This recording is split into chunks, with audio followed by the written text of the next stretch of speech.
Your apartment isn't actually small, and it never really was to begin with. It just isn't being asked to behave like anything other than a warehouse for objects you rarely use. And that one difference is the entire reason some tiny Japanese apartments feel more spacious than houses 3 times their size, filled with the same basic categories of stuff: clothes, dishes, books, paperwork, just none of it competing for space it doesn't actually need. Today, I'll walk you through 7 quiet habits behind that feeling. Habits many Americans work directly against the moment they move into a smaller space and try to fit their old life into it completely unchanged. Furniture and all. Stay until the 7th, because it's the one that sounds like it would make a small space feel smaller, and it's actually the reason the other 6 work at all. Number 3 is a piece of furniture you probably already own and are using completely wrong. And number 5 is a habit that has nothing to do with organizing and everything to do with what you own in the first place. Let's begin. Number 1. Furniture is chosen for what it can become, not just what it already is. A coffee table that's only ever a coffee table takes up floor space permanently in exchange for one single function, while the exact same footprint could be doing double duty every hour of the day instead. Here's the mechanism behind why this matters so much in a small space specifically. Every piece of furniture in a compact apartment is competing for the exact same limited square footage, so a single-purpose object isn't just taking up room, it's actively blocking 2 or 3 other functions that space could otherwise be serving throughout the day. In these homes, a table folds down, a bench opens up for storage, a bed lifts to reveal a desk underneath it, and none of it looks like a clever gadget. It just looks like ordinary furniture that happens to quietly do more than the single job it was originally bought for. The shift, before buying anything new, ask what else this object could realistically become. And if the honest answer is nothing, treat that as a real mark against it, not a neutral detail. This one question alone, asked consistently over a few years of furnishing a small home, quietly changes almost everything that ends up in it, without ever feeling like a sacrifice in the moment of buying. That's number 1. Number 2 is using height, not just floor space, as the primary place to store things. Most people think of storage exclusively at eye level and below, filling closets and floor cabinets, while the entire vertical space above the doorframe and along the upper walls sits completely empty, unused, invisible. Here's why this quietly wastes enormous amounts of usable space. A small apartment's actual limitation is almost never total volume, it's floor footprint specifically, and floor footprint is the one dimension height doesn't touch at all. In these homes, shelving runs all the way to the ceiling, storage boxes live above wardrobes, and the entire upper third of every room is treated as genuinely usable real estate, not decorative dead air, reserved specifically for the things used rarely enough that a step stool once a season is a completely reasonable price to pay. The shift: look at the empty space above your tallest furniture right now, and ask honestly why nothing is stored there yet. Most people's honest answer is simply that it never occurred to them to look up, which is exactly the point. That entire zone has been invisible by habit, not by any real limitation of the room itself. That's number 2. Number 3. The piece of furniture you're probably using wrong. A bed with nothing underneath it. An empty gap beneath a bed frame is one of the largest single blocks of unused space in most apartments, completely hidden from view, and therefore completely forgotten, even though it's often large enough to hold an entire season's worth of clothing or bedding. Here's the quiet cost of ignoring it. That wasted space under the bed is functionally identical to renting a slightly bigger apartment and choosing to leave part of it permanently empty, out of habit rather than necessity. In these homes, low storage drawers or simple labeled boxes live under every bed as a matter of course, holding off-season items that don't need daily access, converting what would otherwise be dead, forgotten space into the equivalent of a small extra closet nobody had to build. The shift: measure the space under your own bed today, and find storage that actually fits it, rather than leaving it as accidental, wasted square footage. It's usually the single largest chunk of hidden storage in an entire small apartment, and it's also the one most people have never once measured in all the years they've lived there. That's number 3. Number 4 is keeping surfaces almost entirely clear by default, not as a special occasion for guests. Most homes let countertops, dressers, and side tables slowly accumulate mail, chargers, half-finished projects, and small objects with no assigned home, until every flat surface in the apartment is visually loud, and a visually loud room reads as smaller than it actually is, regardless of its real square footage. Here's the mechanism behind why clutter shrinks a room more than furniture does. The eye measures a space partly by how much of it is visually occupied, and a cluttered surface tricks the brain into perceiving less open room than genuinely exists, even in a space with plenty of actual floor area.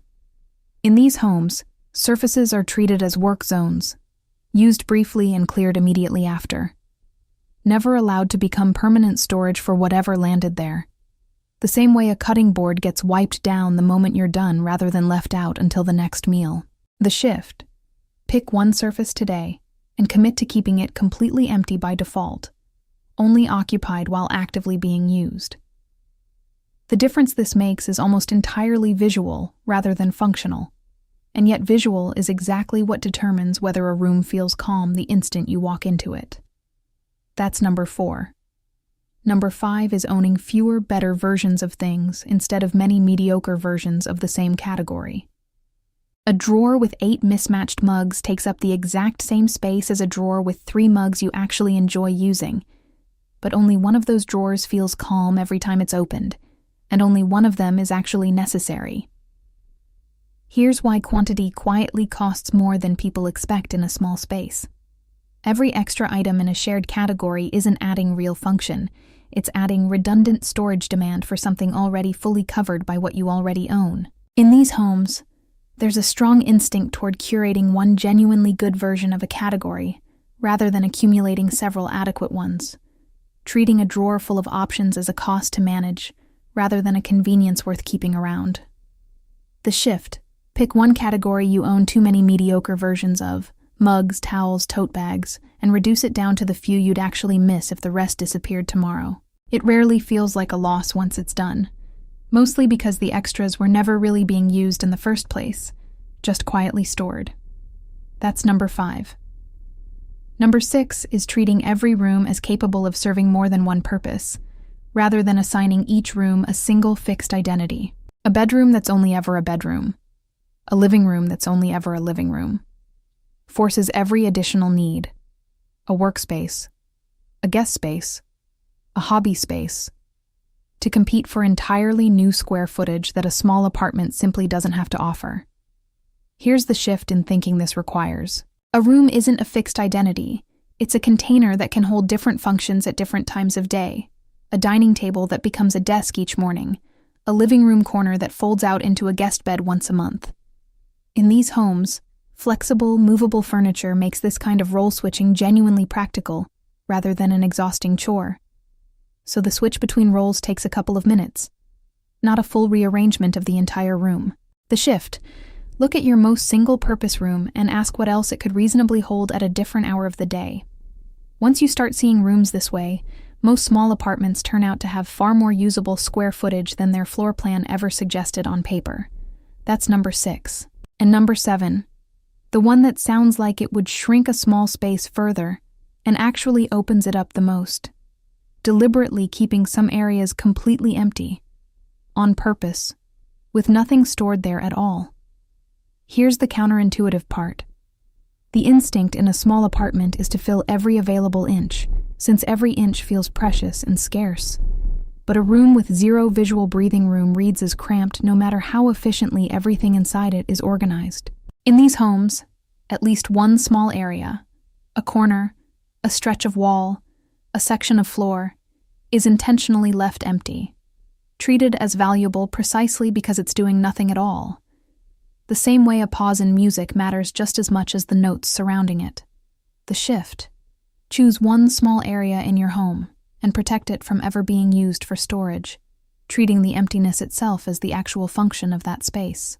It will feel wasteful at first, like leaving money on the table in a space where every inch supposedly counts, until you notice it's the one spot in the entire apartment your eyes actually rest on.